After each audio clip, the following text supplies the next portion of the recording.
Daftaboutcraft, the craft beer podcast. This is Hannah from Hall Beer Specialists in the Great Western Arcade in Birmingham, and we're the proud sponsors of Daftaboutcraft. Here we are, welcome along to episode number 36 of Daftaboutcraft, the craft beer podcast. Thank you for joining us, me, Dave D. And me, Dave B. Good to have you along for another episode. And what have we got?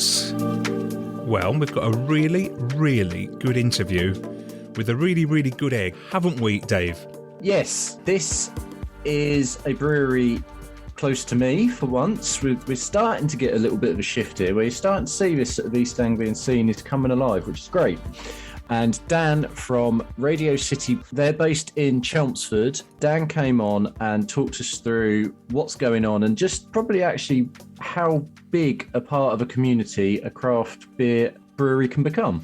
Yeah, it's often quite a forgotten aspect. You know, we go and we have a drink, but we forget that little breweries are a real hub of the community sometimes. And that really comes across in our chat with Dan. We have also got Hype or Tripe with the first release from a new, in inverted commas, brewery, because they've been around before, they've got quite the backstory, and we're looking forward to trying their beer. Yeah, we are. I feel this probably can't be Tribe almost, because it would be so cruel, wouldn't it? But we'll get to that. Yeah, we'll talk about it. You'll see what we mean, and it's had some good reviews elsewhere, so we're looking forward to it. We've also got Sam from Copper Beach along for latest instalment of The Brewer's Wife. And we've got Tried and Tested, our favourite beer since our last episode. And we'll kick it off in the usual style with Brew to Me, where we grab hold of a beer from a brewery we haven't tried before. Dave, what have you got? I'm down in London, having been in London today, ironically. I'm in Bermondsey, and I've gone for Bianca Road Brew Co., born in 2016. So I'm not quite sure how I've managed to miss them. But it is interesting because it's one of those breweries that you don't see their cans around a lot. They've obviously got the tap room on the Bermondsey Beer Mile, along with lots of others, but you don't actually come across their beers very often. No, and bearing in mind where I live, and as I was saying at the start of the episode, the scene is starting to feel like it's getting a bit bigger. I haven't seen them in any of the bottle shops I go to yet. Perhaps not expanded out of London too much yet. You might not need to. London is obviously big enough to 6 million people there, 6 million potential customers. Exactly. So where did you, if you didn't get yours from a bottle shop, where did it come from then? So this came direct from them, because what I often do is I'll sort of surf the web, find people that I might not have heard of, and then I'll sign up to their mailing list. And then the mailing list comes through and it might jog my memory of something I signed up to months ago. And that happened with these guys because they were having a 20% off sale. And I thought, oh, perfect. I'll grab some of their beers and get some money off while I'm there, and it'll all work together. Ordered 6, didn't think anything of it, and then the box turned up, and luckily there was a bit of a bulge on the top of the box, and I thought, oh, but I'd still cut into it in my normal fashion with a knife.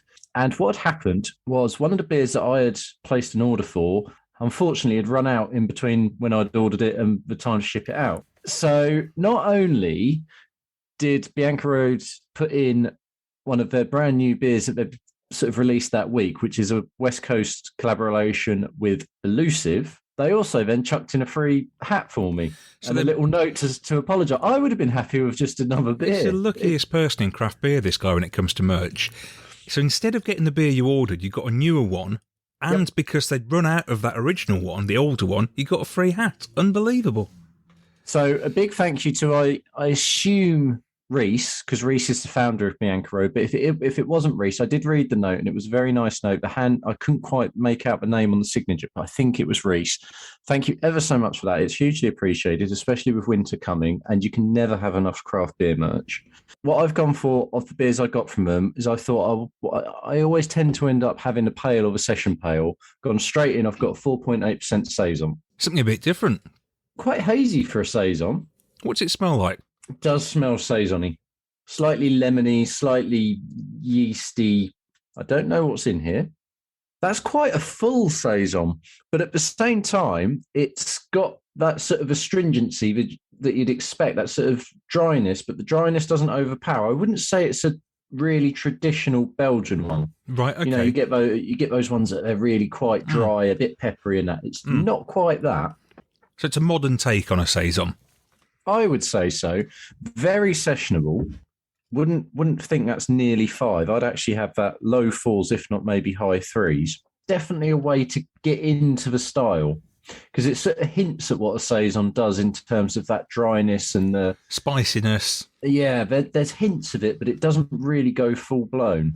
So a nice bit. And the other thing I just wanted to mention with these guys as well, before we get on to yours, they don't use any plastic. They use 100% renewable electricity to brew their beer.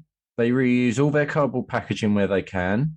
They recover energy by using hot water from their heat exchanger to the hot liquor tank for the next brew. And also, all their spent grains, hops and yeast are sent to anaerobic digestion. It's nice. We're seeing more and more of this, actually, aren't we, now? And it's a sensible thing to do. We've talked to enough people recently, haven't we, about energy prices and everything. So if you can help the environment and save money at the same time, it's an absolute double win, isn't it? Well, it sounds like you enjoyed that. Hopefully, I'm going to say the same about this. I've got a beer called Gooseberry Jam, which is a fruited goose, and it's 4.6%. I love a goose.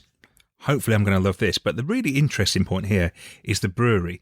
This brewery is called Stew Brew, and they're based in Newcastle. Now, regular listeners to the podcast might remember that when we had Ryan on from Tooth and Claw recently, he mentioned one of the ways he started brewing was in a student brewery. Well, this is that very student brewery, and now they're releasing cans commercially. So I thought, well, I've got to try one. You've almost got sort of an origin story beer here. It's incredible, really, isn't it?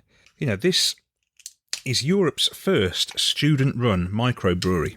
I'm amazed we don't see more of them, really, when you think about it. Students, beer, goes hand in hand, doesn't it? It does. I suppose it's just a cost thing as much as anything, is it? But then if you got a sympathetic university who would set up a society and actually sort of help with the purchasing of kit, you could have something that is there in perpetuity, I guess.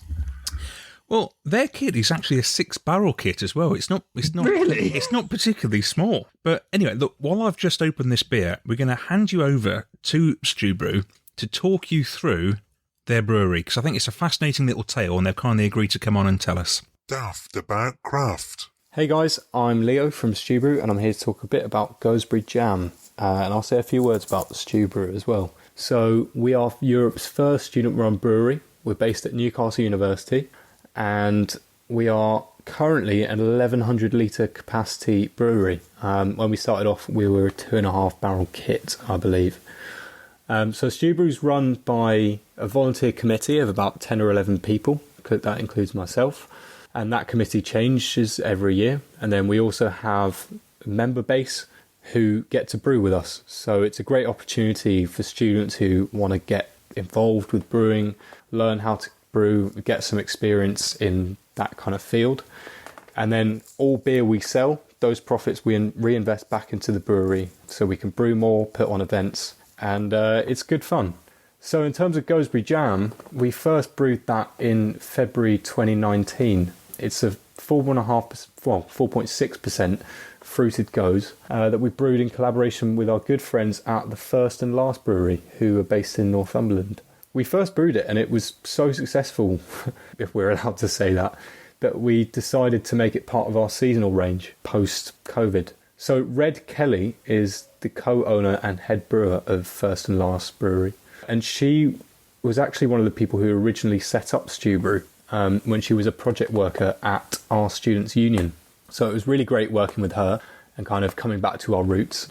Their brewery takes inspiration from wild ingredients available in their Northumberland landscape. So it was important to kind of carry that on into this collaboration. And a fun project, a fun thing to do as well, I think. Gooseberry Jam is brewed with sloe berries, actually, despite the name Gooseberry. I for ages thought it was with gooseberries. I found out the other week it wasn't. So yeah, it's brewed with Northumberland sloe berries that were hand foraged by Red's team. We also added a bit of coriander seed and some Holy Island sea salt during the boil. Holy Island Sea Salt's a relatively new company, so it was cool to support them in the process. The beer was then kettle soured over 3 days to give it that kind of smooth, not too offensive tartness. And then we added raspberry during fermentation to kind of balance out the sharpness from the slows. And that's what gives it that red, vibrant colour as well, those raspberries. So it's a beer we're really happy with, and we're just waiting for this season's slows to be ready again so we can brew another batch. That's all I have to say for now. So thanks so much for having us on the podcast, and I hope you enjoy. So there you are. You've heard all about how it works. What a fascinating tale. Now, Yeah, definitely. what's the beer like? That's what we want to know.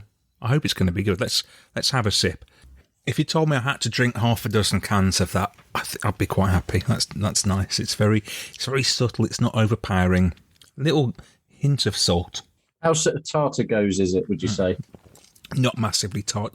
Although weirdly enough, I've noticed this more and more. I'll go out somewhere and we'll have a sour or a goes or something, some sort of sour, and I'll say, "Oh no, that's not very tart." And everybody else is there pulling faces. Maybe I've just got more Have you and become more used immune to it? Almost, yeah. Well, stout season's coming, so perhaps you need to sort of put the gozes aside for a bit and have lots of dark beer and then come back to it, and you might find Yeah, that might be a good idea, actually. Although, having said that, I looked in the fridge earlier and there seems to be a bit of a surplus of sour beers mounting up again. That's nice. Actually, having just talked there, I can still taste that in my mouth. That's always a good sign, as long as it doesn't taste horrible. No, it tastes nice. Yeah, there's like a subtle fruitiness and a little tingle of the salt. Not sure I'm getting the coriander, but I'm not too worried about that. I think if you're going to do coriander, you almost have to do a coriander beer. I have had coriander beer, and that's really good. But when it's just chucked in as a flavour, it can get lost. Yeah, lovely subtle raspberries. That's really good, really good. And this beer actually came from our friend at Hydrology, and he's really good at getting hold of little breweries like this, isn't he? If you want to have a look at him, just look him up. He's got a web shop. Always a good variety of stuff on there. Yeah, Andy's a very good guy. Really friendly, really knowledgeable as well. As Dave says, great at unearthing some breweries you might not have heard of. Yeah, he's often a go-to for if we want to grab hold of a few cans for this feature, isn't he? Yeah, definitely. Well, look, I've really enjoyed mine. That's great. Stew Brew, Europe's first student brewery. Well, we learned something there. Bianca Road for you, more established, but two brewers we hadn't tried before, and two I think we're going to be going back to. Get in touch with us on Twitter and Instagram at Daftaboutcraft1. It's that time of the episode when we are joined by a guest, and I'm very pleased to welcome along Dan from Radio City Beerworks in Chelmsford. Chelmsford being relatively close to me, but welcome, Dan. Hello there, you alright, guys? Yeah, welcome to the podcast. You're quite sort of local, really. Your reach is quite local, isn't it? So many of our listeners may well not have heard of you. Yeah, I'd say so. I mean, we've had a little bit of distribution certainly outside of Essex. It's gone up to kind of Ipswich, Norwich way. We've been in a couple of bars up in Leicester, but generally, yeah, it's kind of small local brewery, just kind of growing in the kind of Essex craft beer scene, which is pretty small in itself. So how long have you been going for them? Commercially, just over 2 years now. I did first start selling beer on a kind of a nano scale in around about May 2019, but because it was such a small scale and my time was so limited, it was probably only, I think, 3 or 4 batches I think we did, and it was only in cans, really, really tiny amount, supplying maybe 2 little shops in Chelmsford. So we upscaled the brewery to a 4-barrel brewery in September 2020. I actually had the equipment before the lockdown, and then the lockdown came and it kind of scuppered it all. But that was when we finally got a new site, got it installed, and actually started brewing on a, what I'd refer to as a kind of microbrewery scale. And How did it all begin before then? It was a number of things, really. I've worked in the city for just over 10 years now, and I knew quite early on it wasn't really for me. It's not what I wanted my life to be, my entire career to be. But obviously being in the city, I had a lot of exposure to kind of modern craft beer. And I was volunteering at our local beer festivals as well. And I just kind of thought to myself, there's nothing really local to me that was kind of offering the same quality of beer and the same kind of modern styles of beer as I was able to get hold of in London. And I was kind of curious as to why. I knew a lot of the local breweries and there are some fantastic ones, but it was all very traditional. And, with a bit of a desire to do something a bit more creative with my life outside of my job, I just kind of started looking into it, did a lot of research and kind of started home brewing. This was probably 7 years ago now, I think that started. And I was quite happy kind of homebrewing and taking them into work. And it's only when we went out for a beer and a pizza one day, a few of the colleagues and my boss said to me that they thought the homebrew I'd bought in was actually better than the beer we just paid for in the restaurant. That's fatal. That and is. I kind of thought, the minute somebody tells you it's good, you're going to be hooked. You want to turn it into a business. Do you know what? I was always a bit kind of, your friends and family always tell you it's good. You know what I mean? Yeah. And then I take it to work where they're a little bit more harsh, a little bit more honest maybe. And, I took a few in and they were very honest and very harsh in the earliest days, and that was when I was kind of learning about off flavours and learning about the kind of process of brewing. And, I look back now to my first ever brew sheet and the amount of mistakes and they were incredible, but that's kind of how you learn, trial and error. And a lot of what I did was trial and error. But I think at that point I kind of thought, you know what, I'm still going. Do you know what I mean? Despite all the failures, and I've clearly got a bit of a love for this. So I just invested into a bit more of a professional kit. Stainless steel tanks, multiple brewing vessels rather than just the one kettle. The old tea kettle style homebrew kit I used, and it just kind of went from there really. Obviously, you worked in the city, and Chelmsford is on the train half an hour out. It's mad how quick it drops off. Yeah. Considering it will go out half an hour out of London a lot of other ways, and you'll still be able to get really good craft beer. But you go to the east, it just doesn't happen. I don't know why that is. Are you still finding that in sort of this area? Yeah. There's a few other breweries kind of popping up. And certainly after I was releasing my very first cans, which was, kind of mid-2019, although there wasn't a lot of them, I'd say the kind of right people in the area got hold of them, the beer fans, the kind of home brewers and stuff. So there was a lot of conversation happening with me then, and a lot of people telling me they were looking at wanting to start brewing. And I got a lot of people asking me for advice, a lot of small other nano breweries asking me for advice, which obviously I was always very happy to give, because in my mind, encouraging more brewing in this part of the country is a great idea, because the more people that kind of do it in this area, the better exposure the general public get to it, But even now, there's certainly a few that have arrived that I think is making some good beer, and then there's a number of others that have turned up and are, also making traditional ale that's also good. But in terms of modern craft beer, it still feels very limited here. Go on, spill the beans. Give us some names for breweries to look out for that we might not have heard of. I'll give you one: Datum Attitude Brewing Co. in Malden. They are, I'm pretty sure it's a husband and wife brewery. They did do wine, I think, originally. And I think they had almost like a bit of a kind of like a farm shop type setup. But they were producing their own wine, and then they kind of got into the beer, and it's all kind of Air Force based names and stuff, because I'm pretty sure the owner was ex forces. What the funniest thing, one of the first conversations he had with me was, "Do you treat your water?" And I thought it was really, really surprising as a first almost conversation opener, because a lot of people don't, and it's such an important thing. And I think he was almost a bit nervous about kind of trying my beer if it was just, putting the money behind it, if it was just another untreated, basic kind of homebrew type thing that we'd put in a can with a nice label on it. And we had a really interesting chat about it, actually. Of course, we do, and they've kind of bought themselves a bit of a better kit recently and started producing some pretty good beers. We had one of their kegs in our bar. It was actually a double IPA we had in our bar recently. I think it was only us and two brews in Colchester that ever got a keg of it. And it was good. I wanted to get it in to support them as well, and kind of get their name out a little bit locally too. Definitely one to watch for me. I think there's about a 1-barrel setup at the moment, but there's definitely some potential there for them. That's great. That's great, though, when there's other people coming along, because like you say, when you can create a bit of a scene, then you all benefit from it. Totally agree. Yeah, and that's why I've built the bar, our little kind of bar and tap room. That's why I've built it where I've built it, because I work with the other bars in the area, and it's, it means there's now like a nice little run of decent bars that people can go to, and they can have a bit of different beers in every single one. So, it creates almost like that kind of beer mile type kind of atmosphere, even though obviously it's a lot smaller.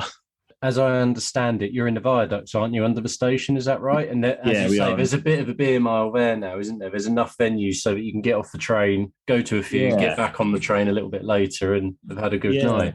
There is, we had a few people come down from Cambridge the other day who said exactly that. They were surprised how close it was to the station. You've obviously got the ale house there that's been there for 10 years. 10 years this year, they had their 10th birthday. Got a great range of kind of, cask ales and keg ales. And then next door to them is Hotbox Live Events, which is a bar and live music venue. And since I've been going there for a few years, they've kind of, with a bit of guidance from me, sorted out the kind of beers they're stocking and stuff, just to kind of be a bit more varied. They've still got all your kind of standard stuff that you'd have in a venue, but they've now got a lot of really good craft beer in as well. 20 seconds down the road, we've opened up. So we've had a lot of people coming in and almost drinking all three. People that might not have normally come to the area are now coming up for that experience now, which I think is really good, and it benefits all of us. So we touched on the tap, but we probably haven't really touched on your beers. And as Dave said, they're not maybe out there just yet, but they are getting out in the local area a bit more, and hope perhaps you're after getting a bit further out. But what can people expect from a Radio City Beer Works beer? I've always kind of said that whatever I brew, I want it to be something that's just true to style, easy drinking. It's got to obviously make sure it's got no brewing faults. It's got to be what you'd expect from the style you're purchasing. But for me, it's always been about, I want the beer to be just something that's like really easy drinking, something that's you're just going to enjoy. I've not done anything too crazy yet. I've got a few plans to, but I've played it relatively safe because it's a new brand, and I want people to kind of obviously enjoy them and keep, follow the brewery and look forward to what else we do. But truthfully, it's just about brewing things that I know that I think people enjoy. I think obviously seasonal stuff as well, and just making sure it's as good quality as it can be, and something a bit different to, I guess, anything else you'd find from other breweries in Essex.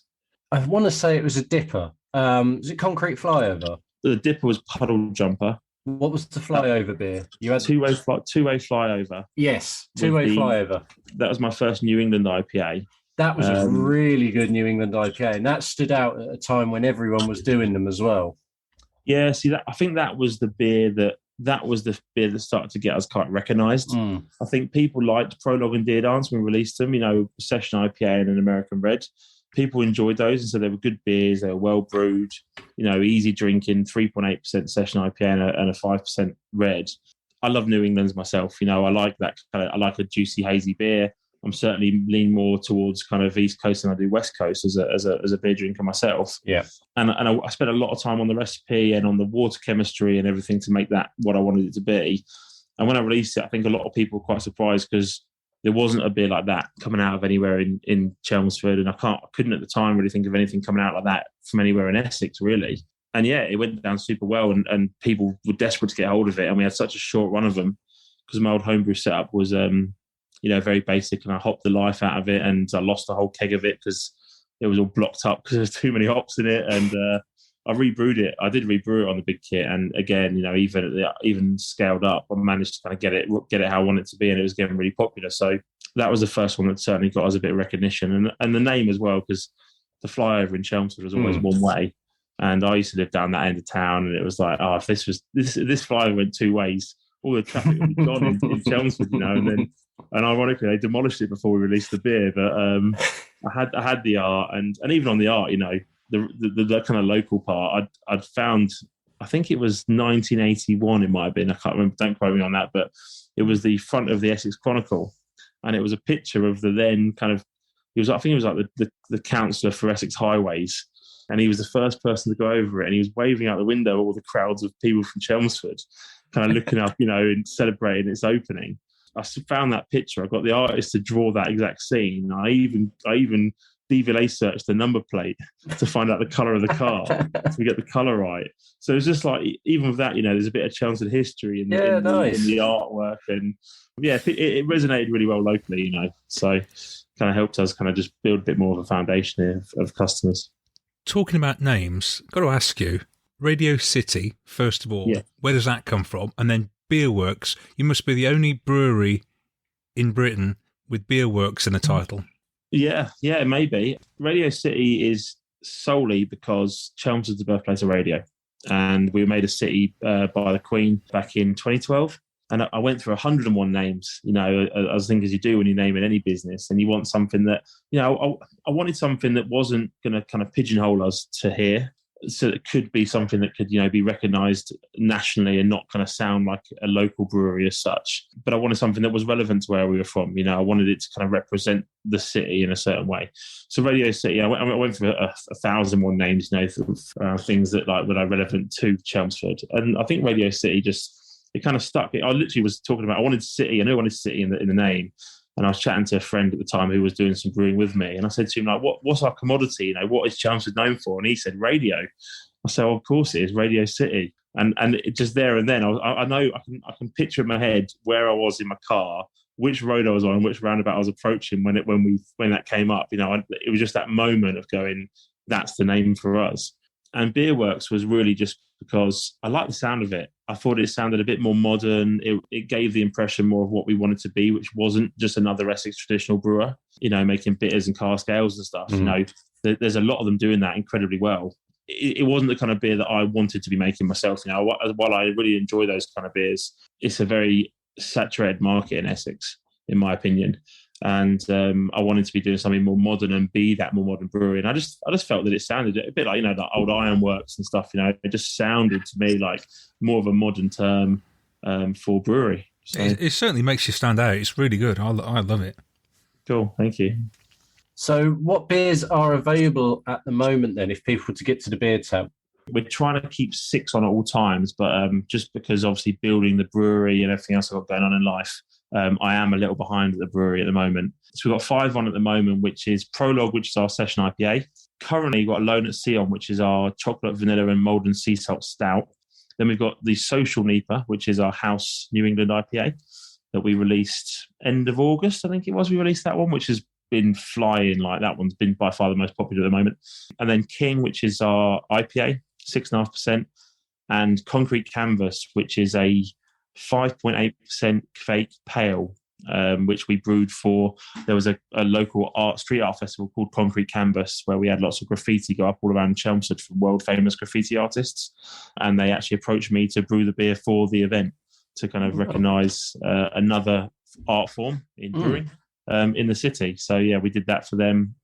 It sounds like a vibrant scene in Chelmsford. Do you know what? It's picking up. I'd say it certainly never has been, but there's a lot of people at the moment that are kind of really pushing that. And I think we've always struggled because we are so close to London, 35 minutes on the train and you can go anywhere.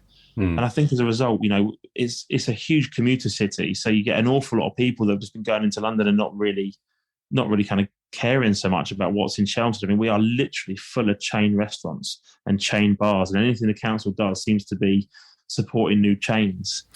And I think people are recognising that now. And certainly post the lockdown where people, the whole support local thing kind of took off. I think a lot of people are starting to pay attention to actually there are some people here that really care about where they live and the local community and the local culture. So it is been, certainly the last few years has been picking up quite significantly. So sort of looking forward, where do you want to take the business in the sort of months and years ahead? Because we ask this question to a lot of people. Now, some breweries want to expand and take over the world, and others are just really happy to do their thing and not get too big, so you can keep your ethos and not change too much.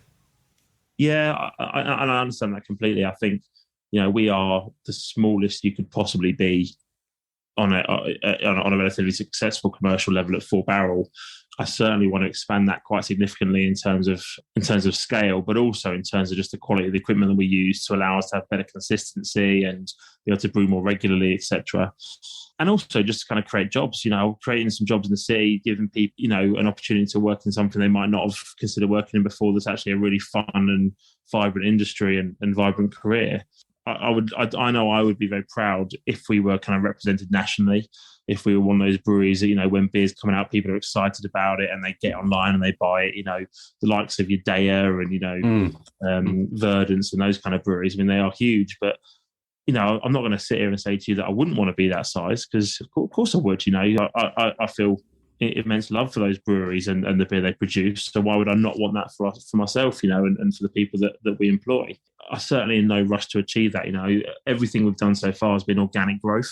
I'm very keen to kind of stick to that kind of mentality around let's grow with our audience, let's grow with our customers and our staff as and when it's appropriate, and if we get to a point where, we're a really comfortable local kind of small to medium business and we all have a great quality of life and we provide something fantastic for the local community, I'll be happy with that. I want to go and work for Radio City Beerworks, Dave. Sounds awesome.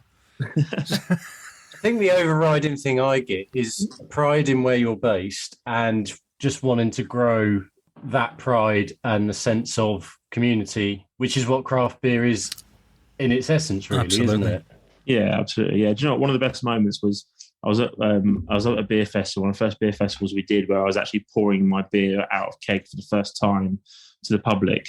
And I actually had a couple approach me, and they were like, we've lived in Chelmsford our whole lives. We find it really boring, but we love what you're doing. And actually, we feel really proud to live in Chelmsford, having a local brewery like that we really love. That meant everything to me. You know what I mean? It's like, it's not about the pounds and pence at that point. It's about the fact that you've literally captured people's imagination and captured their passion for something as well.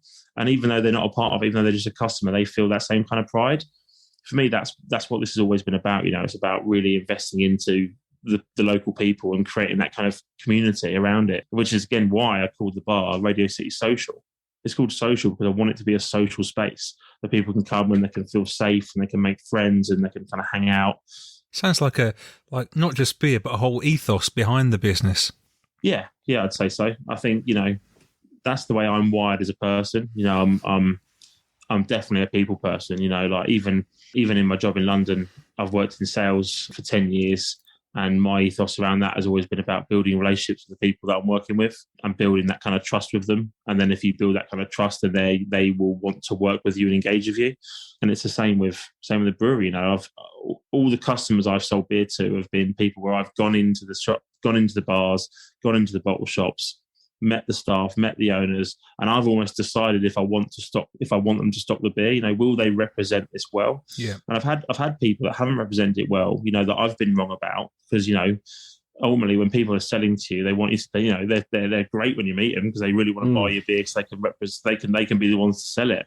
But I've had it in the past where people haven't then looked after the product well, they haven't represented us the way we want to be represented, and I've just pulled it. I'm not gonna let other people ruin what we're kind of trying to do if they haven't got that same kind of drive and same kind of passion for it. So that's a big thing, isn't it? If you put your heart and soul into making these beers that you love and you want your business to be represented in a certain way, if somebody doesn't do that, they're letting your brand down, aren't they? Oh, absolutely. I had feedback from another brewery, member of their staff, saying they tasted one of my beers and that it was basically it was off. There was a problem with it. And I was like, that's one keg of 20 kegs. And the other 19 kegs had not a single thing wrong with them. Kind of investigated into it a bit and found out it's basically because the lines weren't being cleaned. So I've got a nice pale ale that's being served tasting a bit off, a bit sour because it's going through dirty lines. Isn't it incredible, though, that people will blame you and your beer rather than the venue it was served in? Oh, yeah. Untapped is a ruthless place. Yeah. I've spoken to other brewers that really take it to heart. I don't really take it to heart because everyone's got an opinion. And I mean, some of the greatest lagers in the world are rated as nothing on Untapped because people aren't rating it on style. They're rating it on what they like on that day. I steer my emotions clear of Untapped. I think that's probably quite a wise thing to do, having spoken to other people. Yeah. If you let Untapped get too much inside your head, I'm not sure that's too much of a good thing, to be honest. No, well, that's it. I gauge it on the people that come in the bar. They come in the bar, they try the beer, they give us feedback face to face. And if they're buying a pint and they're coming up for a second one, it's a decent beer. Do you know what I mean?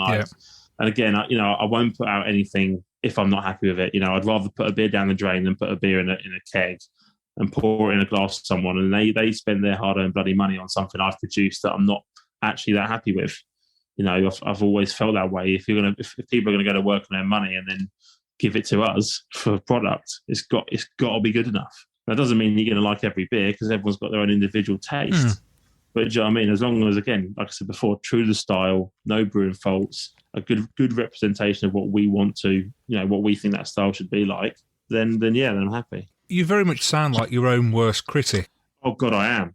Oh, I am. I keep dragging people down the brewery and saying, taste this out of the tank because I think it's crap.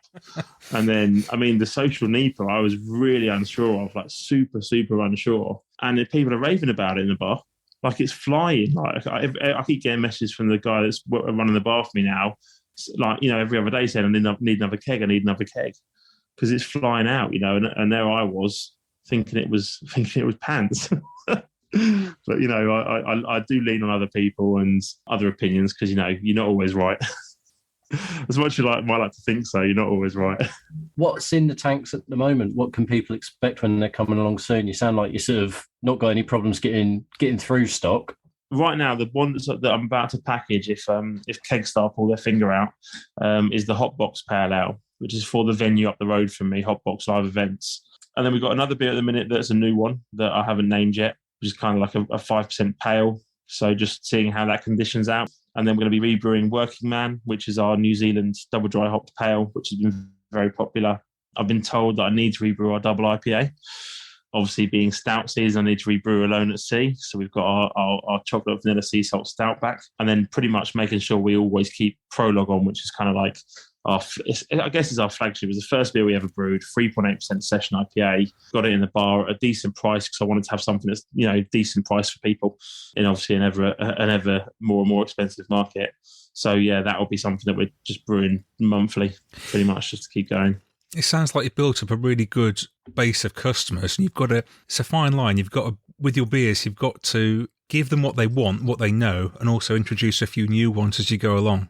Definitely, yeah. And I think I certainly feel a bit of pressure now in terms of what I need to brew, whereas before I kind of just brewed what I wanted to. So my schedule's definitely different, and it stopped me probably for the last 4 to 5 months from being too creative with new beers. But I've got a lad who works in the bar who's going to start doing some part-time work in the brewery.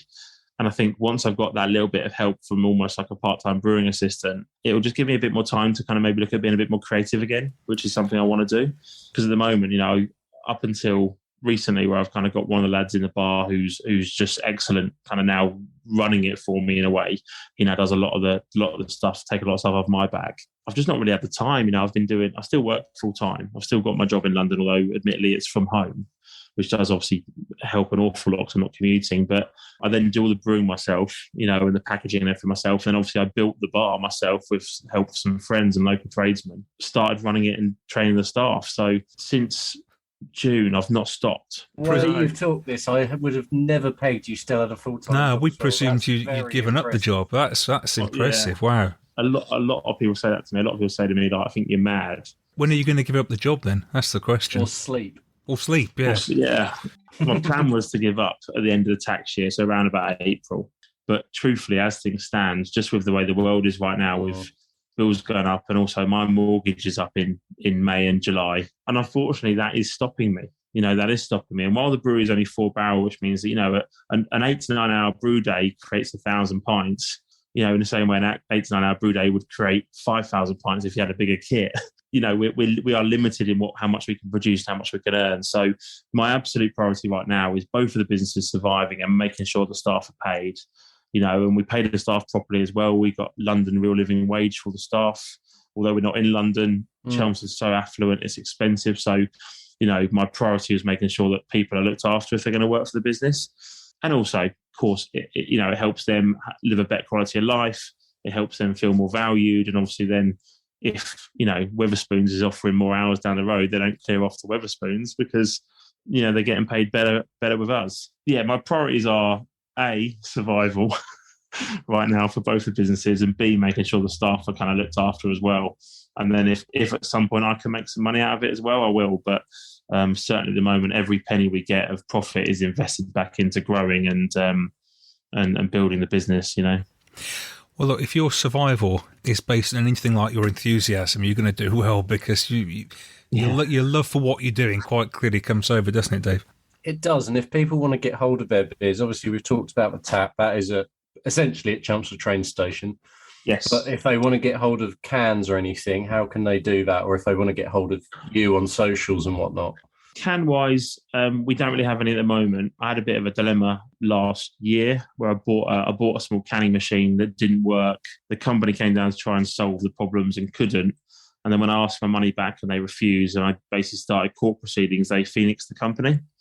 So they now no longer exist, and I'm stuck with a machine in the brewery that doesn't work. Oh, no. And it's become a very expensive, 5-figure expensive ornament in the brewery, which almost shut us down. I can imagine, yeah.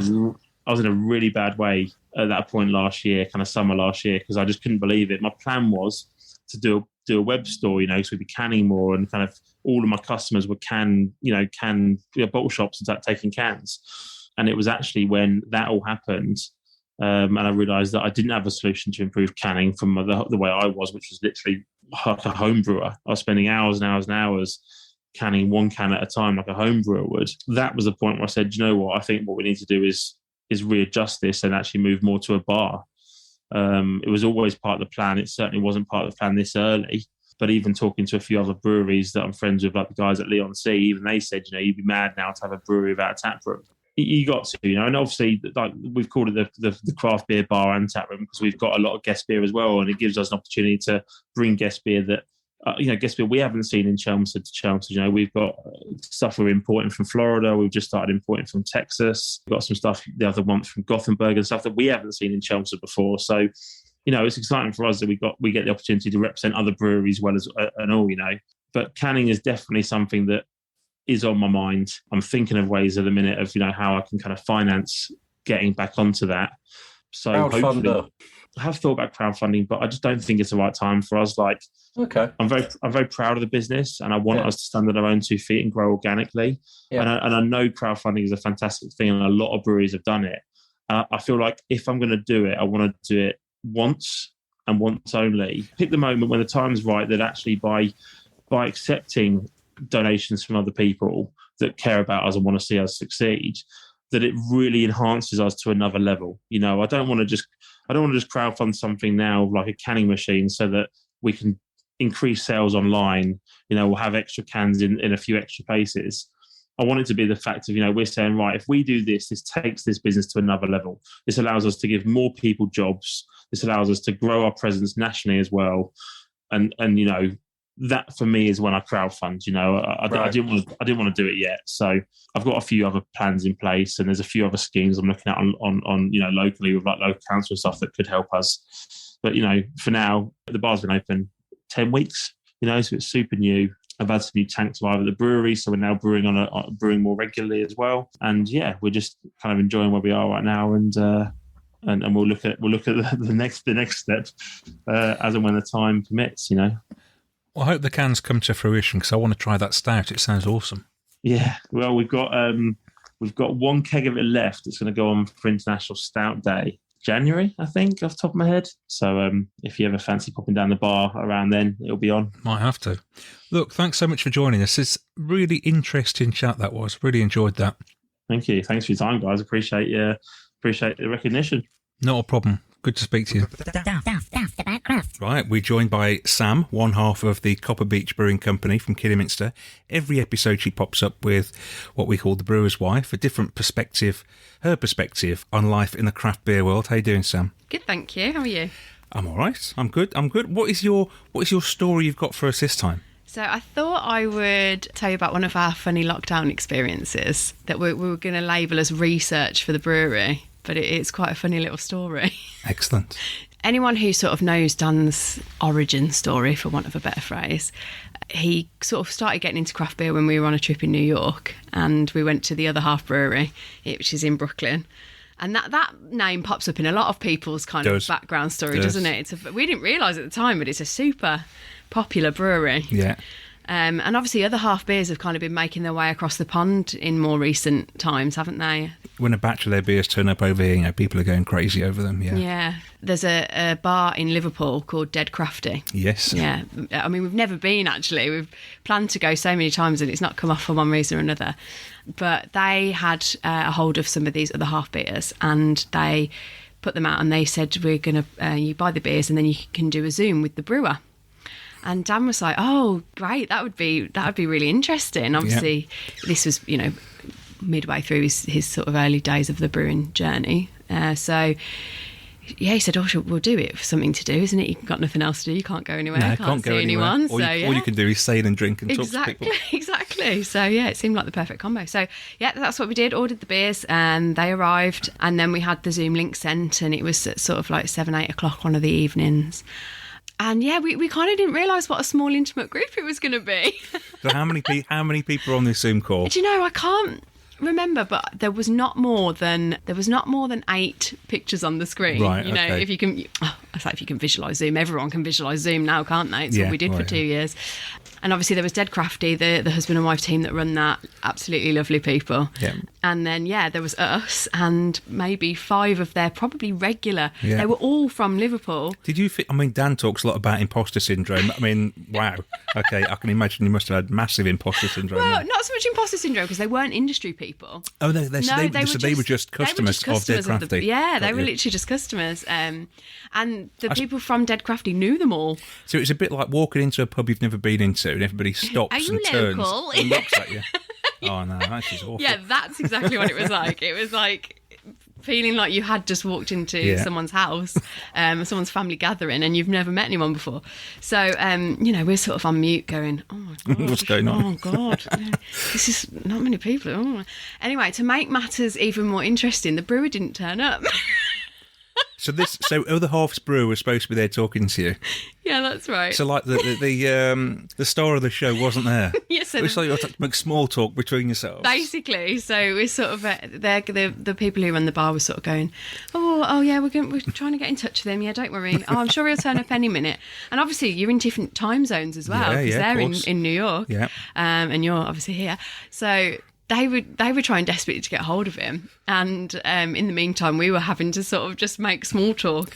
And eventually one of them said, should we just open one of the beers? Let's just open one of the beers.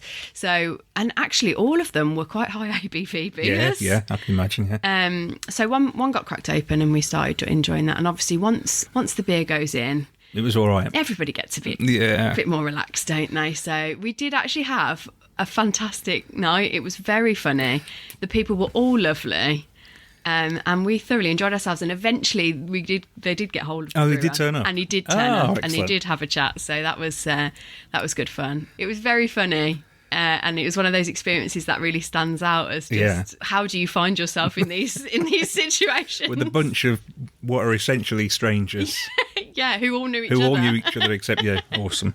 But yeah, it was really good fun, yeah. So but that's sort of the craft beer, that's kind of how craft beer works, isn't it? You go to places, you meet people, you don't know them, you get talking, then all of a sudden you're all getting on like a house on fire. Well, at the end of the day, you've all got something in common, haven't you? You're all there for the same reason because you really enjoy beer. Yeah. So like you say, you can go to any event in this industry and you could walk in on your own and leave with 10 friends. Daft About Craft, the craft beer podcast. Right, which beers have we been enjoying drinking recently? Well, we're going to tell you in the feature that we call Tried and Tested, where we look at our Untapped ratings for the last few weeks, see what we really enjoyed.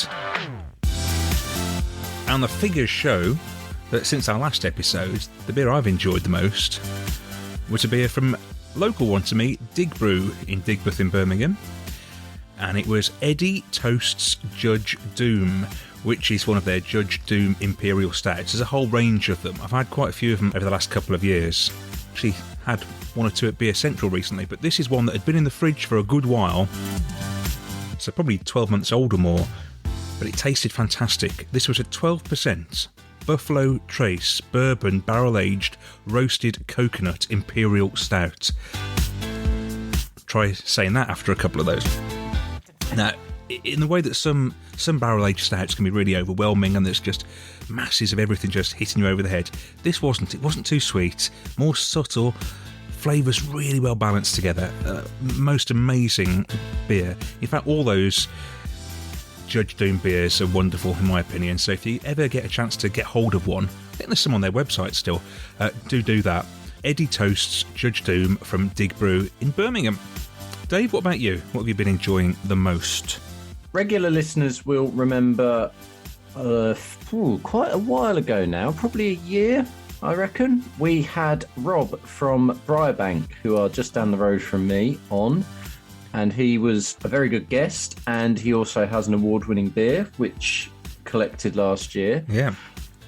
And I haven't actually been to the Briarbank Brewery for a little while, but I did go down there recently, and on tap they had a beer called Suffolk Haze. Now, Suffolk Haze is a 5% New England pale, but it is brewed with Galaxy and Sabro. Right, okay. Yeah. So, in theory, I would really not like this. And I did sort of get a pint with a little bit of trepidation. Straight in with a full pint? Yep, straight in with a full pint. And my trepidation was thoroughly misplaced. The touch Robert got with that beer to get both of those hops in harmony and not going OTT was awesome. Brilliant. That beer would stand up against all of your big hitters for the pails. I feel a bit mean with the rating I actually gave it on Untappd now. I wish I'd go down there and have another pint and revise that, because it's a beer I'm obviously still talking about. It's weird, isn't it? Sometimes I'll do that. I'll check something in and I'll think about it and think oh, that was better than the rating I've given it. Yeah, massively. I've done Rob a disservice there. I did message him on Instagram and say it was really enjoyed coming down. While that beer might not be available on the Briarbank shop, they've got some other stuff which I'd really recommend. Not only have they got sort of some more core traditional stuff, Rob's getting very experimental. There's a 9% dipper, which I can vouch for tastes exactly like 9%. That's a bit of a throwback beer. That is really sticky, resinous dipper stuff. Oh, it's interesting, because how many times do we have a dipper and then say, oh, this doesn't taste like 8 or 9%?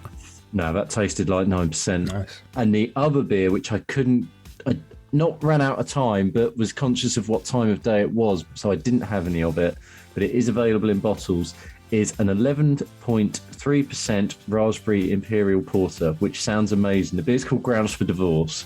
And if you had too much of that. Yeah, I've definitely got my eye on going and getting a bottle of it. Oh, but brilliant. Suffolk Haze from Briarbank is the beer. But generally, all the beer that Rob's putting out as a whole is awesome. Brilliant. Well, I can't wait to get there and have a few. High on the list when I come to visit you next time, Dave. Definitely.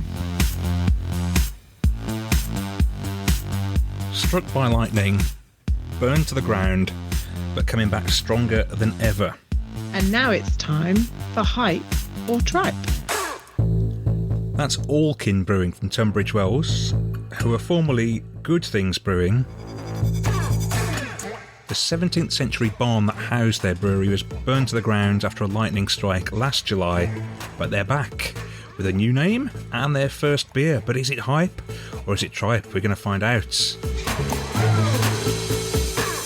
I really hope it's hype. Well, as I said at the start of the episode, it's going to be, we're going to be so mean-spirited if we don't like it. So I think before we drink the beer, we should say how amazing it is that, Good Things have lifted themselves out of that terrible position they're in, got back on their feet and started up again with a new name. Fantastic. Yeah, not only a new name, they've stayed in Tunbridge Wells. They've got a new brewery. They did a couple of collabs. They did a Howling Hops one, a Glasshouse one, and also a Marble one. But they are now back. It still looks very much like, if you go on Allkin Brewing's website, it does still look very much like things are on the up and up in terms of just getting everything in place. But they are going to not only have the brewery, they're going to have local community tap bars, and they do make sure that that's not a typo and say in brackets, yes, plural. And they're still going with the crowdfunding, because that was part of how this sort of Phoenix story came about, wasn't it? Yeah, they set up the crowdfunder after the lightning strike last summer, and I think they're at £21,500 at the moment, so it's still there. If you want to donate to it, show your support, get on there, on their crowdfunder. We're really looking forward to this. While it is a pale, and it's a 4.5% pale, so it's not a sort of wild beer in that sense, the hop combination is pretty interesting. It's and what, also, it's what caught my eye. Yeah. Yeah, and also they've come back and they're going for the 500ml, or as if you'd prefer, Daya can size. Yeah, it's interesting because when you're in the bottle shop, those 500ml, because they're so few and far between, and you've got Daya, Baron, and these guys, and not that many others. Arbor have got the pint cans, but they stand out, don't they, on a shelf? Rivington are the other ones for me that do it, but they all stick in your brain because they're that bit bigger, and it's very much a visual thing, but it definitely works. Amongst a sea of cans on a shelf or in a fridge, those ones that are just poking their head above, Exactly. they catch the eye, don't they? So this beer is called, very cleverly named, First of Many, because it's their first release as Allkin Brewing. And the hop combination is Citra, okay, Eldorado, okay, but then Sultana. That's the interesting one, because you don't see much of this, do you? No, you don't see much Sultana. And Sultana, I believe, is a very British hop. I would think, without looking it up, that Sultana hops would give you a lot of juiciness and aroma, looking at the hop wheel here, what you get is huge aroma, but it's ripe pineapple and citrus and a little hint of pine. That's what it tells us. So it's quite complimentary, therefore, to citrus straight You away, and think so, probably wouldn't you? Eldorado. What's it smell like? Let's have a little... Oh, wow, okay. That does smell very fruity, doesn't it? It does. I mean, this is the old classic you've said of things, so now I think of it. No, but it does. That does really smell of pineapple. It reminds me... Really smells of pineapple. It reminds me of that cryo beer we did for Hypor Tripe from... Left-handed giant. Yeah, that's what it smells like to me. It's not quite as sweet as that nose-wise. That was almost bubblegum sweet. It doesn't taste sweet, does it? No, it's all Eldorado. It's... And I guess... Oh, blimey, that's a bit verdant, actually. And I guess the sultana's kicking in as well, because there's sort of pininess is there as well, isn't it? That's really quite bitter. That's not so expected at all. So what we've got here is a big can that stands out, a big nose that stands out, and then a flavour that also stands out because it's so different. To taste, actually, I'd say the hops almost go in order. First little hit is a little bit citrus, then the middle bit is a load of Eldorado. So it goes a bit danker, a bit deeper in flavour, and then the end is bitter and a bit piney, which must be the sultana. Which must be the sultana. It's interesting, if you drink it slowly and you sort of pull it through your mouth, you can taste the hop journey almost. It wouldn't be a go-to taste for me, but I respect it. It's cleverly done. Nice yellow colour in the glass, just what you'd expect. It's interesting. With it really does pack a big punch, albeit quite a bitter punch. It is a bitter punch. You know, if you'd have told me that was 6%, I don't think I'd have been surprised. Fair. It does feel more than its ABV. I don't mind it. I'm with you that I don't think I'd pick it. No. But then it does stand out from a sea of 4.5% pales, which would have that fruity nose. I'd almost sort of telegraphed in my brain, oh, okay, I think I know what this is going to taste like. And it didn't. So that's... And then when you smelt it, it kind of lived up in that nose to what you thought it was going to taste like. But exactly, yeah. Then it tastes something completely different. So maybe that's really clever. I think it is quite clever. It's clever enough that I'm going to keep drinking it. It keeps making me want to go back to it. Yeah. So that's a win. It ends quite dry as well, doesn't it? Having had one can, you probably wouldn't want another. But no. We say that about a lot of beers, even if we like them, you know. So yeah, it's fair. I would say if I saw this now somewhere on tap, I'd want to try it. Having now had the can, I'd be interested to see what it was like off a keg. When was this brewed? We got a date on here. Yes. So the best before date is the 12th of March 23. So if they've given that 6 months, I guess the brew date was the 12th of September. So this can's pretty much about a month old then for the time of recording. Could it still be a little bit green? Ooh, I don't know if it tastes green. I suppose it could mellow. Could do, couldn't it? Which is, I suppose, in a sense, the same thing, isn't it? The hops don't taste green, though. There's no vegginess. But I think it could mellow out a little bit. That bitterness isn't rough. It is just... That's true. Strong. I think also, we're not used to big, bitter hits in our pails these days. No, that's a really fair point. In actual fact, as you go through it, does that bitterness appear to be subsiding a little bit? No, but the middle bit has become mellower. Yeah, it has rounded off a bit, but it's still got all of those flavours. So in that sense, again, it's a win because it keeps doing it. It's not sort of done, 2 hits of, your first 2 gulps and it's like, oh, crikey, that's quite bitter. And then by the end, you're like, I can't really remember what that tasted like because it's sort of just blended into nothingness. We'll remember this beer. Yeah, and in that sense, that's what you want, isn't it? It's going to make me interested to see what the next beer is going to be from them. Because I know the flavours might be a bit different to what I'm expecting. So now I'm intrigued. So in that sense, I'd say it's hype. It's a weird one because it's not necessarily a flavour combination that, like I said, that I really enjoy, but something is pulling me back to this glass to go in again and again. So in that case, it's worked. It's not tripe, is it? You can see it's a well-made, clever beer.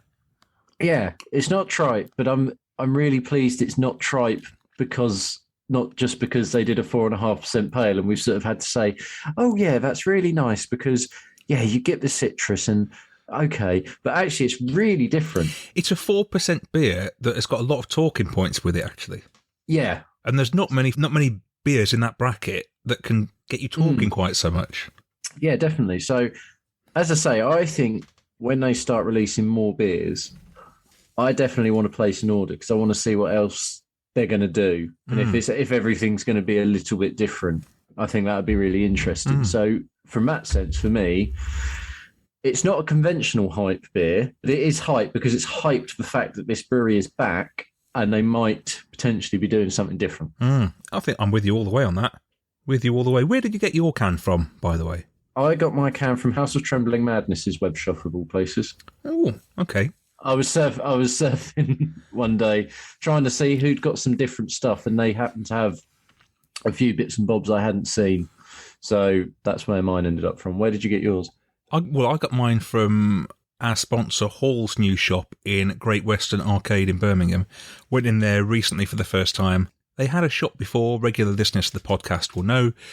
They had a bottle shop and tap room. Now they've just got a bottle shop, but it's right in the middle of Birmingham. So you've got all these people going past. It's in a really vibrant arcade. It's a lovely little shop. Great selection of beers. Bought this and a few others. Which of the beers did you get from Trembling Madness? I can't remember them all off the top of my head. I know I got a couple of Rivingtons because I really struggle to get Rivington down here. So any chance I can get to get hold of their beers, I do. I've not seen much of Rivington recently in can around here either. I got a couple of German beers because German beer, and I hadn't had those. I have got a couple of foreign beers, which I might keep up my sleeve for future brew to me's. I don't know. I do enjoy trying to promote domestic over European. That's not sort of anything jingoistic. I just want to sort of promote stuff that people can get hold of. And, I'll tell you one beer I did get, a beer which has been about for a long time, but it's from people I have not had before, and that is Star Bar or Star Beer, the beer's called. It's by Beering. Oh, Beering. The Star Bar beer. Yeah, I've never had it. I know they've done it a few years in a row, and they happen to have one of those. And I thought, right, I'm going to have that. I'll be fascinated to see what you think of that. Yeah, I've been aware of it for a couple of years now. But again, a beer that never has made its way that far south. And well, certainly I've not seen it anyway. And I saw that and I thought, right, I'm going to try that. Well, while we finish polishing off this beer from Alkin, which we've decided is hype, what else have you been up to recently? You had a little trip to, like you said, in Tried and Tested to see Rob at Briarbank, which sounds like it was a very worthwhile journey. Yeah, that was really good, actually. That was well worth the trip. While I mentioned quite a few of those sort of more crafty beers, I did think this time of year, not necessarily for Halloween, but because it's pumpkin, but certainly if we were Americans for fall, they get very excited about pumpkin beers, don't they? Yeah, I remember this time last year, everybody had a pumpkin beer out, didn't they? I think there's still quite a few about, and Briarbank have one. And I did think, go on then, I'm going to try it because I never normally think I like pumpkin beers. And it just goes to prove you should always have a dart at things like that, because I had it and I absolutely loved it. Really? I thought it was really, to the point I had 2 pints worth, and this wasn't even, I would say, the optimal conditions for it because it's still, that day was quite mild. Proof that it wasn't a one-off. Managed to just drop in somewhere. They had a tap on from a brewery called Werewolf, also doing a pumpkin beer. So I thought, well, let's see if it was just a one-off. I had that pumpkin beer. I really enjoyed it. So we perhaps could have done a pumpkin beer for this section, for this episode. It just seemed a little bit obvious, didn't it, to do a pumpkin beer at this time of year for Hype or Try. Yeah, we've never actually, I don't think we've ever really talked about them because I in my head they're all just going to do the same thing, and I think they do, but I'm kind of okay with that at the moment, which is they just taste quite cinnamony for me. I think you'll find that pumpkin beers generally there's no pumpkin involved. No, it's just spices, isn't it? It's just cinnamon spice basically, but that's actually quite nice, I think, at the moment, just because it sort of stands out. I'll probably be sick of it if I had it every, if I kept having them for 3-4 weeks, I'll probably get tired very quickly. You're going to go trick-or-treating then, Dave? I would like to think that if the people have listened to the podcast for long enough, they would know what would happen. Yeah. But what about you? We can't usually go 3 weeks without you going somewhere drinking, so where have you been? Well, I had a little trip out to Worcester with a colleague, a couple of colleagues in actual fact, who you also used to work with but now no longer work with, because me and Dave used to work together. They like their beers. One of them's a bit older, likes his more traditional beers, loves a Bathams, for example. That was my next question. Did he get some Bathams? Well, there was no Bathams involved on this occasion, but he does love it. And the other chap we went to Worcester with, bit younger, he's open to drinking new things. Well, we went to the races actually, and actually we went to Worcester races and we found they'd got Brooklyn Lager on, which it's mainstream, but I didn't expect to find that. So we had a few pints of that was good. And then we went out to a few craft places. We went to a Belgian bar and they were drinking these Belgian beers. Went to a burger place and they'd got a Burnt Mill West Coast on, so we were all drinking that. What amazed me is that everybody was enjoying it. I wasn't saying to them, oh, here's a craft beer, you must have it. It was just a beer on tap and they had it and enjoyed it and just took it for what it was. I sometimes think, we make too much of a big deal about saying, oh, this is a craft beer, it's a little bit different. It's just a beer, isn't it? Just drink it and see if you like it. I think we make too much of a big deal about these beers sometimes. And in doing so, possibly scare off people. I think so, yeah. Because there's almost this pressure of, I don't know, these craft beers, yeah, what's all this about? What's it about? Oh, it's supposed to be stronger. I don't know if I like it. Oh, is it going to make me drunk really quick? I don't know. And all of a sudden you've talked yourself out of having it. Whereas if you maybe just go, yeah, try that. If you like it, you do. If you like it, you do. If you don't, you don't. In another little place, we had various cans and there was sours and stuff knocking around. Everybody was just drinking them. It was great. Maybe we just know really open-minded people who are willing to try anything. Mate. Hey, what you do in Worcester is up to you, mate. Within reason. What I took away from it is that a lot of people will be happy to try new beers they haven't had before, if given the opportunity. I also took away from it that when you get home at 11:30, what you shouldn't do before you go to bed is drink 9 bottles of various other assorted beers. Because what will happen the next day is your work colleague won't be able to move very well. And these weren't just any beers. These were. Yeah, I know you would have started getting the special stuff out of this time of night. There was all sorts going on. There was actually, I don't really take full responsibility because I said to my colleague, "You just help yourself from the fridge, get whatever takes your fancy." And it wasn't the next day that I looked at these beers. It was a 10% Vault City here and a 10% Vault City there, and a 9% German beer here. And oh my goodness. Oof. Yeah, and then we went to Nothing Bound the next day. Actually, to the brewery, had a pint up there. Well, at least you got them back on the horse, I suppose. Yeah, I'm not sure I was that grateful for it, to be honest. At least the setting was good, though. Yes. If people have never been and are in that neck of the woods, we've said about it before, but Nothing Bound is a must-do. You will need your car, or if you set off from somewhere, you'll need a good pair of hiking boots, depending on where you've gone from, but it is well worth it. Yeah, and they've started doing, I must just point this out, they've started doing Sunday roasts up there now, Sunday lunches. To get somebody in to do a proper Sunday lunch. And I haven't done it yet, but I want to do it. Looking forward to it. Imagine that. I'd save that until the wettest, wildest Sunday you get. Yeah. And you go up there and be tucked away in their barn with some of their and the fires. Beer. Imagine the fire on up the corner and the heaters on. Be awesome, wouldn't it? That'd be perfect. Anyway, I'm going to have one last sip of this beer before we wrap up this feature and just see if it's changed at all since we started. I've been drinking while we've been talking. I would say no, it hasn't. And that's not necessarily a bad thing. It's just a different thing. What's the nose like now? Maybe the nose isn't so powerful as it was, not so fruity as it was now. That's the nose has actually gone a little bit veggie, just a little bit. So perhaps maybe the argument that it is slightly green isn't misplaced. Yeah, it could be. So that is the first of many pale ale from Alkin, and we're giving it a hype. Yes. Not necessarily because it's a beer we love, but it has captured our interest to see what they're going to do next. Yeah. So in that sense, I think that's hype worthy. Yeah, absolutely worked.